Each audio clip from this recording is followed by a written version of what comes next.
Hey, Joe. Hey. How'd the Leafs do tonight? Well, not a lot of power in that power play, I'll tell you that much. Sooner or later, it's got to catch up to them, but this was a very strange stat. The Leafs' record without Austin Matthews in the lineup was 6-1. Makes no sense when you consider what the reigning Calder Trophy winner brings to the table. Well, at least without Matthews for the third straight game, when they hooked up with the Wild in St. Paul tonight.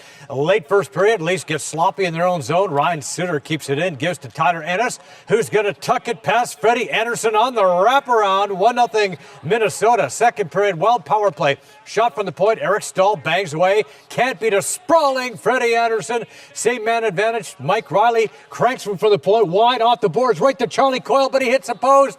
Zach Hyman works it to Mitch Marner, throws it in front. Patrick Marleau the shot, stopped by Alex Stalock, and Hyman can't jam it in. To the third we go. William Nylander moves in on goal, but Stalock pokes it away. Wild on the cycle. Eric Stahl centers for Michael Granlund. Quick shot beats Freddie. Wild by a pair. Stalock, the former Leafs prospect, 28 saves. Wild blank the Buds 2-0. They played a very solid defensive game, cutting a lot of chances out through the middle. So I think this is just another learning experience. I mean, it's another playoff-like hockey game, I think, how hard they pack it and how hard they're in the neutral zone. So I think we just got to, get over this little leap that we're on right now and get back to playing how we are. We knew coming in what to expect. We got exactly what we expected. In the end, they found a way to win. So, we got another game tomorrow. Now they're going to play tight too. We got to find a way to play tight and score more than they do. Devils at Montreal. Habs trying to get back to the 500 mark. Carey Price had it going on. Snaps out the glove. He made 31 saves. They go overtime. Charles Hudon digs it into the slot for Thomas Plekanec, who ends a 17-game goalless drought in a 2-1. Habs win. Last place Sabres at Philly. Flyers chasing their fifth straight win. Brian Elliott hands it right to Zemgus Girgensons, who's got Ryan O'Reilly all alone in front. Michael Raffel down low for Jakub Voracek to Valtteri Filppula. Flyers win again. 2-1. Capitals at Boston. Bruins had rung up 3 straight wins. Jakub Vrana splits the Bruins D, goes stick side on Antun Goboden. Power play. Alex Ovechkin to Evgeny Kuznetsov feeds Nick Backstrom for the redirect as a capture 5-3. Islanders and Blue Jackets. Artemi Panarin controls in the Islander zone. Panarin throws it in front for Zach Werenski. Cam Atkinson leads a 3-on-1 rush over to Seth Jones. Goes short side. Jackets drop the aisle 6-4. Blackhawks and Jets. Patrick Sharp gets the puck to Vinny Hinostroza, just called up by the Hawks. Duncan Keith's blast, tipped by Nick Schmaltz. Hawks handle the Jets 5-1. Canadian junior team is in St. Catharines gearing up for the World Championships today. They took the ice for a pre-tournament tilt with the U Sports All-Stars Canada. Shorthanded Nick Suzuki on the forecheck, works a puck in front where Alex Formanton is going to bang it past Samuel Harvey. Back comes the university side. Stephen Harper spins Cole Sanford on a breakaway. Sanford goes 5-hole, his first of 2.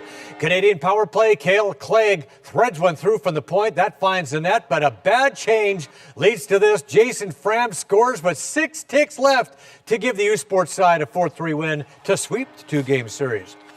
A North Division matchup from the OJHL tonight. Pickering Panthers facing the first-place Hurricanes in Newmarket. Visitors on the power play. Jacob Roach back to Joseph Franzen. His point shot eludes Fraser Kirk. Newmarket rush. Puck comes back to Cole Thiessen. Sends it toward the net. Tipped by Matt Gorey. Past Adam Wisco. Canes come back to win this 2-1. Mississauga Steelheads trying to snap a 9-game losing skid as they duked it out with the Spitfires in Windsor. Late third, Nick Hague's shot tipped by Michael Little. A short-headed goal ties it. They go to a shootout. Hague pulls the trigger. Trout win 4-3 to stop the slide.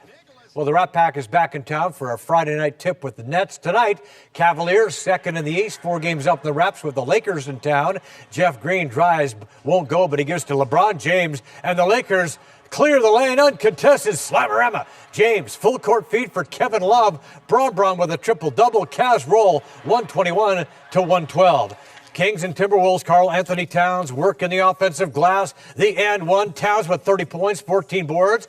Thornhill's Andrew Wiggins with 3 of his 22. Wolves whack the Kings 119 to 96.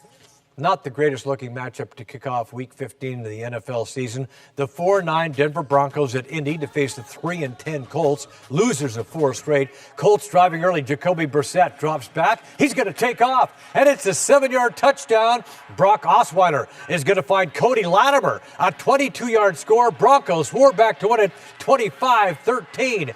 The CFL's 2018 schedule was unveiled today. The Argos open June 15th in Regina. First home game is Saturday, June 23rd. A Grey Cup rematch with the Stampeders. The season will start a week earlier so they don't have to cram in as many games. Better for player safety.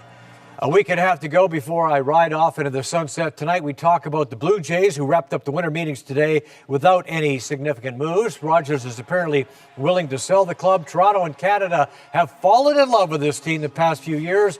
If they want to keep those fans, they got to spend some money. And I have no idea why they haven't locked up Josh Donaldson to a long-term deal. If they consider themselves a serious contender, they got to lock him up. It's only money, and it would send a solid message to the fan base. You think we'd be having this conversation if this were the Yankees? I'd hate to see them botch all the goodwill that they've gained.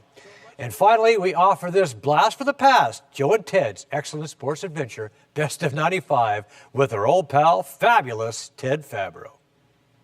It's time for Joe and Ted's excellent sports adventure.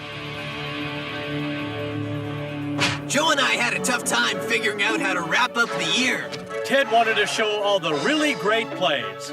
Yes, they appeal to my intellect, my left brain. Oh, bravo. Joe, on the other hand, wanted to show all the funny plays. That's right, Ted. They appeal to my sense of humor, my right brain.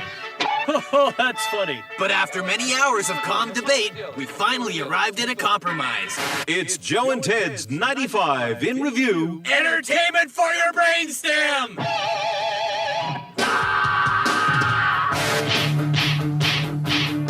We saw a lot of good fights this year.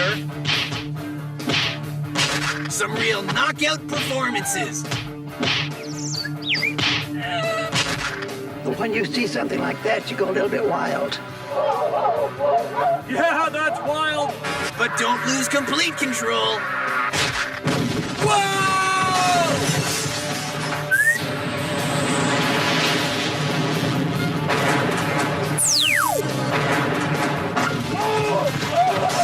Now let's strike up the band. It's time for the hit parade.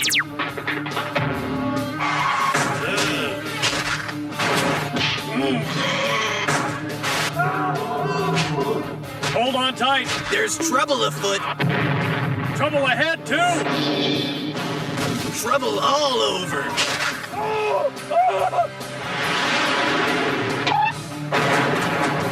And now, here it is. Direct from Australia. Our crash of the year. Whoa! So, Ted, have you learned anything this year? Yes, Joe, sports can be an excellent adventure as long as you land on your feet. Happy New Year! Oh my God. We miss our pal, Ted. 95 was a rough year in sports. It was a wild Jeez. year, wasn't it? Yeah. And we do miss Ted. Yes, we certainly do. That was fun. Thanks, Joe. We're back in a moment.